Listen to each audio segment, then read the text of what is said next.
Varun sir, JP power 18 की इनकी buying है और 19,000 शेयर ले रखे हैं, 20 के टारगेट का वेट कर रहे हैं। और आज जेपी पावर अगर हम देखें तो 4.5% से ज्यादा की तेजी के साथ इनकी बाइंग प्राइस के आसपास ही चल रहा है। क्या इनको वेट करना चाहिए? 20 निकल जाएगा तो मुझे लग रहा है थोड़ा सुकून में आ जाएंगे आयुष जी।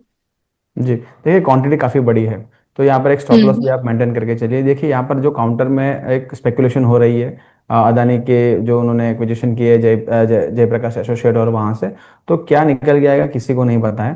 बट यहाँ पर जो हम्म। बेस है स्टॉक का अर्निंग्स के बाद, यहाँ पर करीबन 16 के आसपास का है। क्वांटिटी बड़ी है, इसीलिए मैं आपको बोल रहा हूँ एक स्टॉप लॉस मेंटेन करिए 16 के क्लोजिंग बेसिस पे।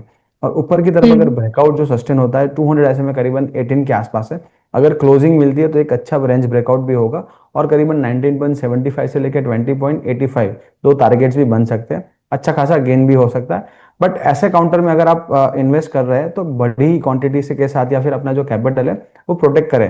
देखिए यहाँ पर कोई खबरें निकल के आ सकती है और ओपन ऑफर भी आ सकती है, जो भी मार्केट में चर्चा चल रही है, बड़ा गेन हो सकता है। बट आपका जो कैपिटल है उसका 5% या 10% होना चाहिए, ताकि अगर कोई बड़ा स्टॉप लॉस भी होता है तो आपके जो पूरे कैपिटल है उस पर पूरा वाइप आउट ना हो जाए।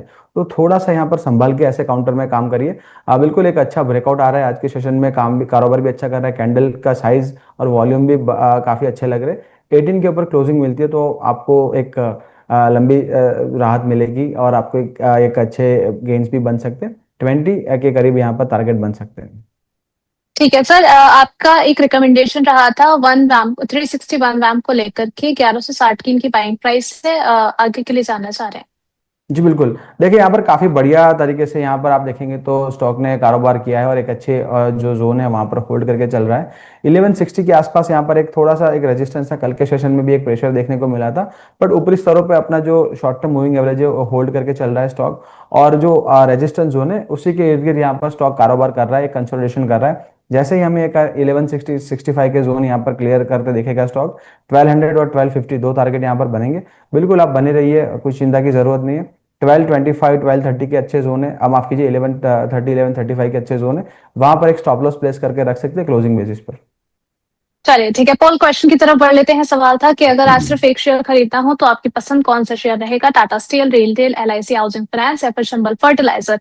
दर्शकों का मानना है कि टाटा स्टील उनकी प्रायोरिटी पर रहेगा, और उसके बाद सेकंड हाईएस्ट है Chambal fertiliser. Third one is LIC housing finance, और रेलटेल की तरफ मुझे 3% वोटिंग देखने को मिल रही है। प्रीतम सर, अगर एक शेयर खरीदना हो तो इन तीन में से आपके पिक कौन सा रहेगा?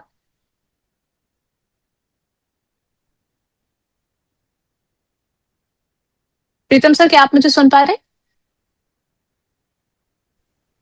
एक्चुअली मेरा इंटरनेट इशू हुआ था तो मुझे सुना ही नहीं दिया। क्या मैं एक बार फिर से जान सकता मैं हूँ? जी जी बिल्कुल, मैं क्वेश्चन रिपीट कर देती हूँ। तो क्वेश्चन लगाया था हमने कि अगर आज सिर्फ एक शेयर खरीदना हो तो आपकी पसंद कौन सा शेयर रहेगा? Tata steel, RailTel, LIC housing finance और चंबल फर्टिलाइजर।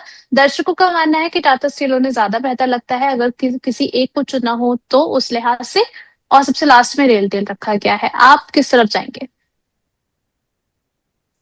जी मैं भी टाटा स्टील के साथ ही जाना चाहूंगा। रेलवे में तो अभी तो मोमेंटम मुझे कुछ लग नहीं रहा है, तो ट्रांस रेल में अभी मेरा पोजीशन नहीं रहेगा। अगर थोड़ा मोमेंटम यहाँ पे आता हुआ दिखाई दिया है, लेकिन क्योंकि हम्म। काउंटर पूरा एकदम एकदम ब्रॉड लेवल पे काउंटर नहीं चल रहा है, सेक्टर नहीं चल रहा है, तो मुझे लगता है कि ये हम्म। भी वापस कंसोलिडेशन में जाता हुआ दिखाई देगा आपको। फर्टिलाइजर काउंटर की अगर बात करें तो क्रूड का जब तक प्रॉब्लम चल रहा है तब तक मुझे नहीं लगता कि फर्टिलाइजर में ज्यादा कोई मोमेंटम आता हुआ दिखाई देगा। और ऊपर से देखेंगे तो क्योंकि अभी मानसून का सीजन आ चुका है, एंड मानसून का सीजन आने से थोड़ा पहले पहले फर्टिलाइजर चलना शुरू हो जाता है, तो वहां पे जो हम्म। Momentum fact and Deepak fertiliser, Deepak nitrate, ये कुछ काउंटर था जहां पे एक अच्छा मोमेंटम आता हुआ दिखाई दिया था। लेकिन अभी धीरे धीरे यहाँ हम्म। पे मोमेंटम आपको जाता हुआ दिखाई देगा।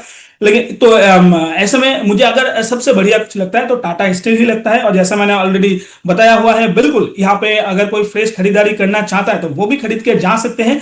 एक रेजिस्टेंस जो मुझे दिखाई दे रहा है 190 के आसपास, अगर उसके ऊपर काउंटर सस्टेन करने लगे वीकली लेवल पे तो ज्यादा बढ़िया हो जाएगा। डेली लेवल पे क्योंकि 200 डीएमए के नीचे आ चुका है, तो एक बार उसको सस्टेन कर ले तो ये बहुत ही बढ़िया हो जाएगा। एंड इस लेवल पे बिल्कुल अच्छा लेवल है, यहाँ पे आप धीरे धीरे स्टैगर्ड मैनर पे भी खरीद के जा सकते हैं जी।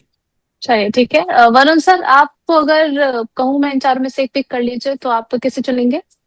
जी देखिए उर्वशी जी, मैं आपको बार बार बोल रहा हूँ कि हमारे जो दर्शक है काफ़ी गुणी है, और वो अपना रिसर्च, अपने फंडामेंटल्स, अपने टेक्निकल्स जानते हैं। और आज फिर से उन्होंने साबित कर दिया। देखिए टाटा स्टील ही चारों स्टॉक्स अपने ऑप्शन दिए थे, टाटा स्टील ही बेहतरीन पीक है। एक अच्छा मीनिंगफुल करेक्शन आ चुका है Q4 के बाद, करीबन 220 के जोन से 180-85 के जोन्स बने हैं, जो लास्ट के जो ब्रेकआउट जो स्ट्रक्चर थे उसी जोन में यहाँ पर रिटेस्ट कर रहा है on higher time frame, monthly और वीकली चार्ट के बेसिस पर।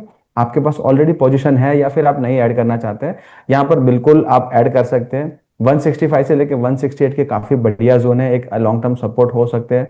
तो कोई भी गिरावट भी आती है तो बाय ऑन डिप भी कर सकते हैं, बिल्कुल अच्छा काउंटर है। साथ ही में आप देखेंगे तो जो यूके के साथ एफटीए हो रहा है, वहां पर भी उनका काफी बड़ा बिजनेस है, उसी से भी यहाँ पर काफी बड़ी राहत मिलती दिखेगी और उनके जो बिजनेस से काफी इंप्रूव होते दिखेंगे।